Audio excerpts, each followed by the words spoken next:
What have we done wrong?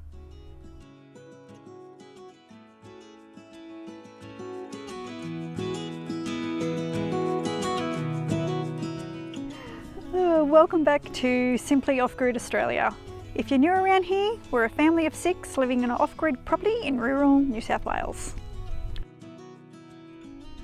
And for a long time now, we've been building our chicken coop and chicken run and chicken yard. For those who have been following along, we've been putting shorts up as we've been doing things. It's taken quite a few months to get to the end result and have the girls move in. But I think it's been worth the wait because the end result has come up better than we expected. Yeah, I'm pretty chuffed and I think they love it. The chicken coop was finished in just the right time. Our older girls moved in on the Saturday and we had 4 new girls arrive on the Wednesday. So they got to meet each other through the fence for about a week and this is their 3rd day in together. So let's go and have a look. The first feature, since you're already in the yard, is this gate. This gate was made from purely recycled materials, absolutely everything on it.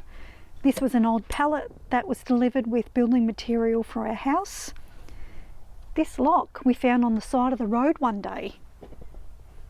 This mesh we bought for the garden about a year ago and we didn't use it. It was meant for this door. This is the run. How do you get into it? Made up this little lock here that opens the door and in you come. See this? That's an old handle off one of the toolboxes off the trailer that was rotted away. Now become the chicken coop door, so it's going to live a lot longer. In the corner of the run here, we've created a dust bath for the girls. And this bit of iron running around the outside, that was a piece of iron that we found at the tip. Oh, it was late last year. We didn't quite know what it was going to be used for, but it turned out that by using all the offcuts from the cladding on the outside of the coop, it made a perfect dust bath. And they love it. Put your ash in there, they just scratch around and get it in under their wings. Anyway, we'll leave her to have a play. We've installed a couple of outside perches, one here and one up in the corner there. Now, considering chickens are jungle birds, we kind of thought they'd like their outside perches, and they do. They love it. Right behind me is the feeders. Let's go and have a look. We've installed a bracket here to hold the feeder so it doesn't fall, and when we get some wind, it doesn't knock it off. This is a basic bucket with a hole in the middle with a toggle. They touch it and it drops feed. That way you're not wasting feed and you don't get rodents in it either. We'll show you how we're going to make an extra bucket because we're going to make one for the other side. Here in the run we've installed a deep litter system.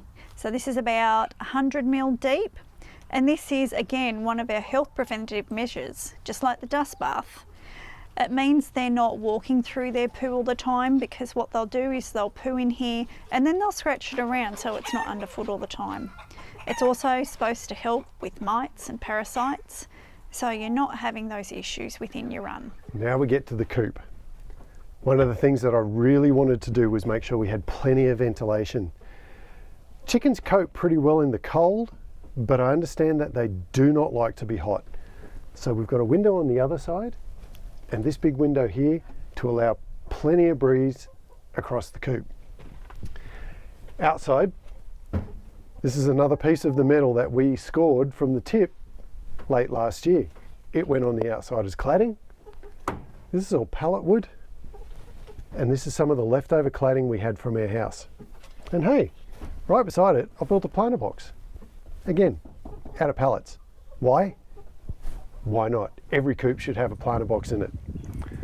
Ideally, this should just encourage some insects into the run here for the chickens, because this thing flowers and looks lovely when it does.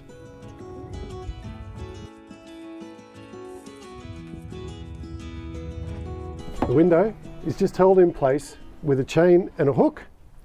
The chain sits up the top, and when the window's closed, toggle keeps it in place. That keeps them nice and warm across winter. The wire on the outside of the coop is an Avery wire. It wasn't something we had lying around, and it was something we had to buy. We've run Avery wire from the bottom to the top, and we have recycled chicken wire. The wire comes out 900 mil and is folded up behind here. So hopefully a great preventative to deter foxes and dogs from digging under. This was fun to install. I really need to thank my father-in-law and my brother-in-law for giving me a hand to put this on.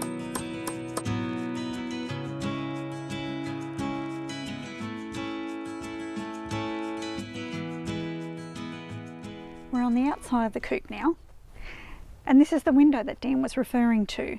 So it just closes exactly the same way.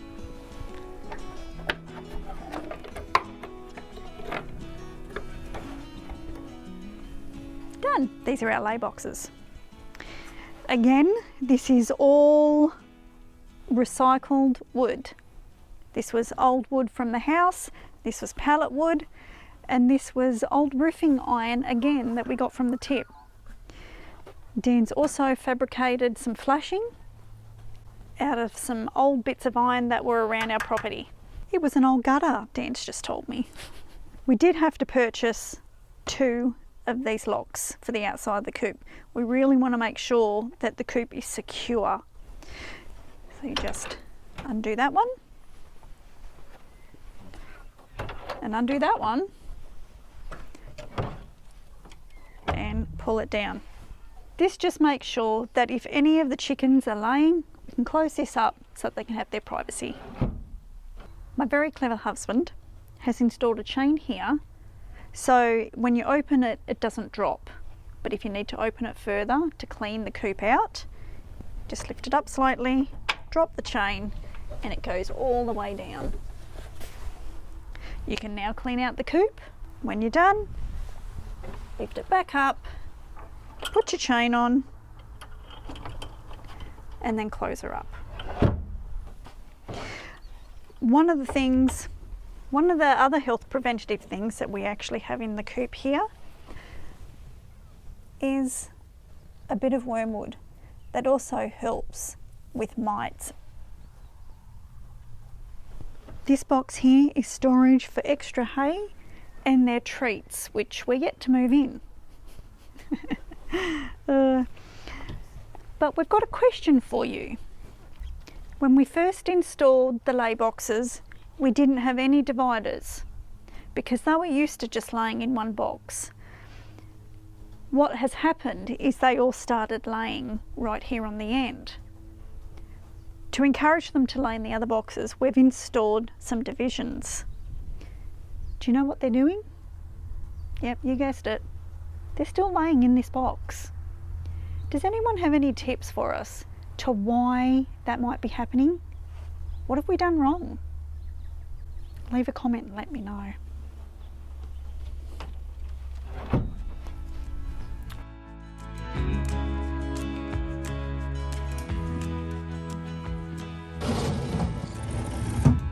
Many of you have seen this door on Instagram, and again, this door was all made from recycled timbers. But if you have a look inside, we've got 4 perches and we've got a ramp here for the new young ones to help them get up. And if you have a look down here on the ground, this is the wire we were talking about before. Under here is a drawer.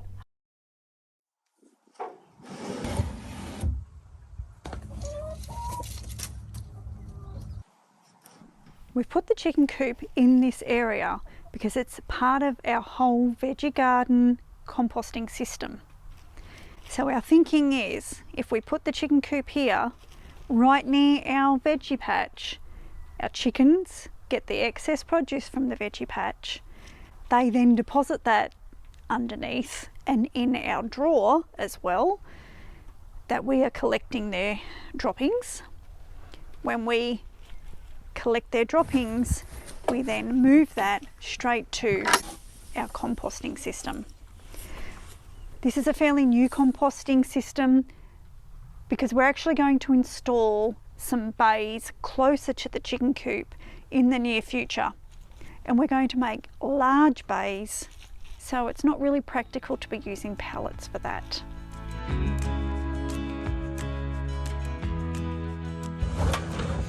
Yeah, out where we live, not being on town water and only relying on the water we can catch, I wanted to make sure we caught as much water as possible off the coop. So this part of the roof gets collected in this gutter into this pipe, which is recycled from our caravan days, into these two 100 litre water tanks. They then feed out into a water feeder into the pen for the chickens, but this makes sure that we have a minimum of 200 litres of water at all times for the girls. Hey, you might as well collect as much water as you can, right? But while we're on the topic of water, you might be wondering why the coop is built so high, particularly when these girls don't fly. This was installed at a height that allowed me to put a gutter in and run the overflow of that gutter into the rainwater tank off the potting shed. It just increases the volume of water that we're collecting off roofs and helps to maintain that tank, which we use for the veggie patch. So the last part of our tour is our exterior yard. This is not going to be the final yard. We're actually going to make it a lot longer into our veggie patch, and they will have a grazing yard that we will put some chicken mix in for grazing, which will have all sorts of things like rye and kale and all the good stuff that chickens like. So we're going to put that in the ground in the exterior yard, but that's coming. We'll do that in spring. The outside yard just makes sure the girls aren't confined to the coop. And the only times they'll ever be confined to just the coop space is if we're out for the day or we're going away. The girls seem pretty happy in the outside yard though. Thank you so much for joining us for our chicken coop tour and walking around and looking at all the little things that we've incorporated in chicken coop to try and help our girls stay happy, healthy and harmonious. And it's been a lot of fun building it. I really enjoy these projects. So if you want to see more projects, leave a comment below and I'll try and be a better YouTuber and record more, because I'm not very good at that at the moment. Please consider liking, subscribing, commenting and sharing with your friends. Thanks for joining us and we'll see you guys next time. Have a good one.